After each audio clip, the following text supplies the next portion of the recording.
विधवा जेठानी और अंग्रेजन देवरानी की नवरात्रि।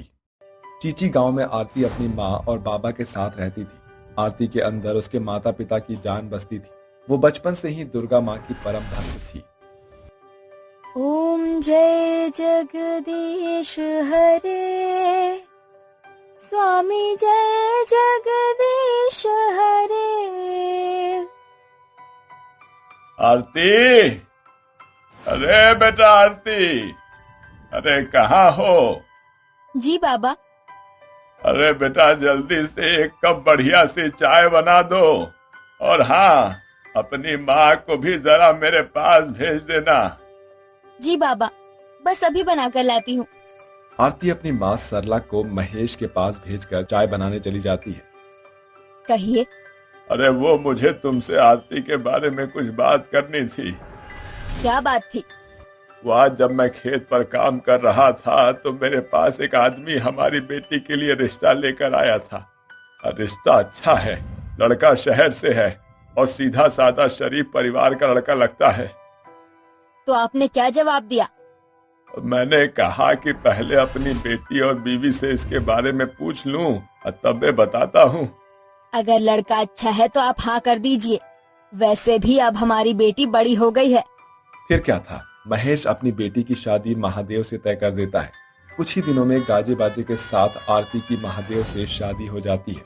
शादी के बाद ससुराल आकर भी आरती की दुर्गा माँ के लिए भक्ति रत्ती भर भी कम नहीं हुई थी। आरती अपने दहेज में माँ दुर्गा की मूर्ति को साथ लेकर आई थी। अब शादी हुए कुछ दिन बीत गए थे। अरे आरती बहू।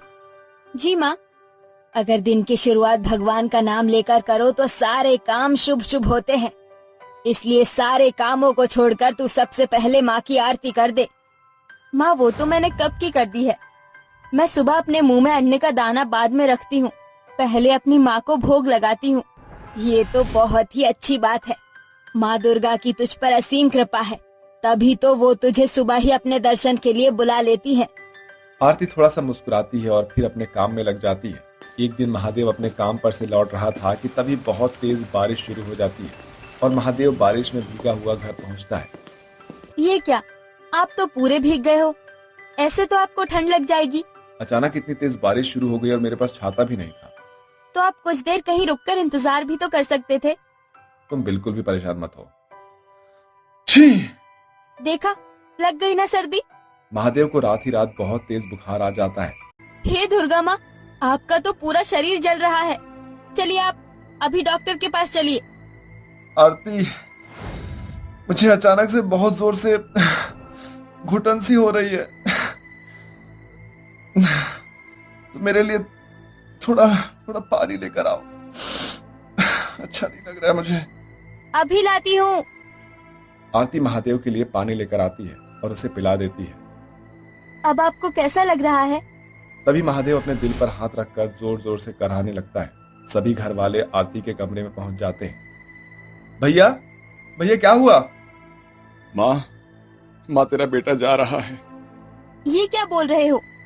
तुम सभी हमेशा एक साथ ही रहना। हाँ हाँ भैया, बिल्कुल भैया। भैया।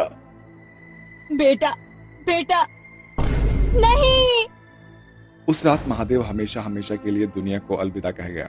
डॉक्टर को दिखाने पर पता चला कि महादेव को हार्ट अटैक आया था। अब महादेव को मरे पूरे 6 महीने बीत चुके थे। रोहन, जो कि आरती का देवर था, उसे अपने ऑफिस में एक विलायती लड़की से प्यार हो गया था और वो उसे शादी करके अपने घर ले आया। हे भगवान, कौन है ये लड़की? इसे तो कपड़े पहनने की भी तमीज नहीं है। माँ, ये आपकी बहू है, एमी। तेरा दिमाग खराब हो गया है क्या? मैं इस विलायती को अपनी बहू नहीं मानती। क्या हुआ सासू माँ, आप इतना चिल्ला क्यों रही हो? और देवर जी ये कौन है? भाभी, ये आपकी देवरानी है, एमी। सच? आपने शादी कर ली? हाँ भाभी, जो मेरी पसंद थी मैंने उससे शादी कर ली। आप माँ को समझाओ ना प्लीज। आरती भूमिका को समझाती है और भूमिका को आरती की बात समझ आ जाती है। आप दोनों यही रुको, मैं गृह प्रवेश का सामान लेकर आती हूँ। एक्सक्यूज मी, मुझे इन सब रीति रिवाजों में कोई इंटरेस्ट नहीं है। वैसे भी मैं बहुत थकी हुई हूँ, मैं अंदर आ रही हूँ। अरे ऐसे कैसे? बिना गृह प्रवेश के दुल्हन का प्रवेश शुभ नहीं होता। तुम ज्यादा संस्कारी बनने का नाटक मत करो जेठानी जी। मैंने तो तुम्हारे लिए माँ को भी राजी किया, फिर भी तुम मुझसे ऐसे बात कर रही हो। सच में ये दुनिया तो बड़ी मतलबी है, और आप तो जैसे दूध की धुली हो। जेठानी साहिबा, माँ को राजी करके आपने मुझ पर कोई एहसान नहीं किया है, और वैसे भी अब तो मैं रोहन की पत्नी हूँ ही, तो आप कोई राजी है या नहीं, मुझे इससे क्या। एमी, भाभी से ये तुम किस तरह से बात कर रही हो? आप चुप रहिए। एमी अपने तेवर दिखाकर अंदर चली जाती है। आरती और भूमिका उसे खड़ी खड़ी देखती रह जाती है। अगला दिन नवरात्रि का दिन था। आरती सुबह से ही अपना व्रत रखकर माँ दुर्गा की आरती वगैरह करके घर के काम कर रही थी। ये मेरी जेठानी सभी को नजरों में कुछ ज्यादा ही संस्कारी बन रही है। सुबह से अपने भजनों से कानों में दर्द कर दिया है, कुछ तो करना पड़ेगा। एमी बाहर आती है। कुछ दूरी पर उसे कुछ कपड़े पड़े हुए दिखाई देते हैं। अब आएगा ना मजा। एमी एक एक करके सभी कपड़ों को उठाकर एक भिखारी को दे देती है। कपड़ों को गंदा करना तो पुरानी सास बहू का खेल है। एमी ने तो डायरेक्ट कपड़े गायब ही कर दिए। अब आपका क्या होगा जेठानी जी? मैं भी तो देखूं कि आपको आपकी ये दुर्गा माँ कैसे बचाएंगी। तभी वहाँ भूमिका आती है। आरती, आरती बहू, यहाँ पर मैंने कुछ पुराने कपड़े निकाल कर रखे हुए थे। माँ, मैं उन्हें किसी को देने के बारे में ही सोच रही थी। What? वो कपड़े बेकार थे? हाँ, वो कपड़े काफी पुराने थे, लेकिन तू ये सब क्यों पूछ रही है? वो तो मैंने एक भिखारी को दे दिए। ये तो तूने बहुत ही अच्छा काम किया। इस नवरात्रि किसी गरीब के काम आ जाएगा। देख आरती, तूने व्रत रखा हुआ है ना, इसीलिए दुर्गा माँ ने तेरा काम आसान कर दिया। हाँ माँ। एमी ये सब देखती रह जाती है, लेकिन वो भी हार नहीं मानती। एमी रोज आरती के कामों को बिगाड़ने की कोशिश करती है, लेकिन हर बार माँ दुर्गा अपने जादू से काम सही कर देती थी। आखिर नवरात्रि में कन्या पूजन का दिन आ गया। आरती ने कन्याओं को खिलाने के लिए तरह तरह के पकवान बनाए थे। भाभी जी, आज देखती हूँ कि आप कैसे बचोगी। एमी कन्याओं के लिए बनाए हुए प्रसाद में ढेर सारे मिर्च मसाले झोंक देती है। अब आएगा मजा। कन्याएं प्रसाद लेने आ जाती है। अरे आओ आओ बच्चियों, मैंने बहुत सारा प्रसाद बनाया है। आरती सारी कन्याओं को प्रसाद परोसती है। अरे अब इसे जल्दी से खा भी लो। सारी लड़कियां खाने को बड़े ही मजे से खाती है और वहाँ से चली जाती हैं। ऐसा कैसे हो सकता है? मैंने तो खाने को खाने लायक छोड़ा भी नहीं था। हर बार जेठानी जी को मेरी छालों से कोई अदृश्य शक्ति बचा ही लेती है। शायद ये माँ दुर्गा ही है जो हमेशा उनके साथ रहती है। एमी को माँ दुर्गा की शक्तियों पर अब विश्वास हो गया था। उसे अपने किए पर पछतावा भी होता है। एमी हाथ जोड़कर दिल से माँ से माफी मांगती है और फिर वो भी बाहर आ जाती है। भाभी, मैं गर्ल्स को खाना तो नहीं खिला पाई, लेकिन मैं आपके साथ नवरात्रि पूजा करना चाहती हूँ। सच, मैंने आपसे बहुत बदतमीजी से बात की और कभी भी भगवान को कुछ नहीं समझा, लेकिन आज मुझे मेरी गलतियों का एहसास हो चुका है। आरती और भूमिका थोड़ा मुस्कुराती है। उनकी मुस्कुराहट ने सब कुछ कह दिया था। पूरा परिवार साथ मिलकर खुशी से नवरात्रि पूजा करता है और दुर्गा माँ का आशीर्वाद लेता है और सभी लोग साथ मिलकर खुशी खुशी रहने लगते हैं। अम्मी जान, सुबह होने से पहले हमारे लिए आप क्या क्या बनाओगे? अरे बेटी, अब तुझे क्या बताऊं, जो कल रात हमने खाया था वही सुबह सहरी में खा लेंगे। लेकिन अम्मी जान, सुबह की सहरी तो अलग से ही बनाई जाती, तो आप हमें रात का क्यों खिलाना चाहती हो? क्योंकि सहरी बनाने के लिए मेरे पास घर में राशन भी नहीं है और ना ही मेरे पास पैसे हैं। अपनी अम्मी की बात सुनने के बाद फातिमा चुप हो जाती है और आराम से सो जाती है। जैसे सुबह के 4 बजते हैं, हिना और फातिमा सुबह की सहरी करके नमाज पढ़ लेते हैं। अम्मी जान, नमाज तो हमने पढ़ ली और सहरी भी खा ली। क्या आप मुझे बताना चाहेंगे कि रात के इफ्तार में क्या बनाया जाएगा? बेटी, ये तो मेरी मालकिन के ऊपर निर्भर करता है। अगर वह आज मुझे पैसे दे देंगे तो मैं कुछ अच्छा बना दूंगी, तुम चिंता मत करो। हिना ऐसा कहने के बाद काम करने के लिए चली जाती है। जाने से पहले वो अपना बुर्का पहन लेती है और अपनी मालकिन के घर पहुंचकर बुर्का उतार लेती है और काम में लग जाती है। अरे हिना, तुम आ गई, चलो जल्दी से घर की साफ सफाई कर दो। हिना अपनी मालकिन के कहने पर घर की साफ सफाई अच्छे से कर देती है, जिसके बाद वो नफीसा से कहती है, मालकिन, मैंने साफ सफाई अच्छे से कर दी है, बस अब रात के इफ्तार की तैयारियां करनी होंगी। चलो अच्छी बात है, मैं बाजार से जाकर रात के इफ्तार के लिए सामान ले आती हूँ। ठीक है मालकिन। इधर नफीसा बाजार से सामान लेने के लिए निकल जाती है तो हिना बाकी के बचे हुए कामों को करने लगती है। वहीं दूसरी तरफ हिना की बेटी फातिमा अपनी बहन नाजिमा के साथ और अपनी सहेली नूर जहां के साथ खेल रही होती है। नूर जहां नफीसा की बेटी थी जो बहुत ही अमीर थी।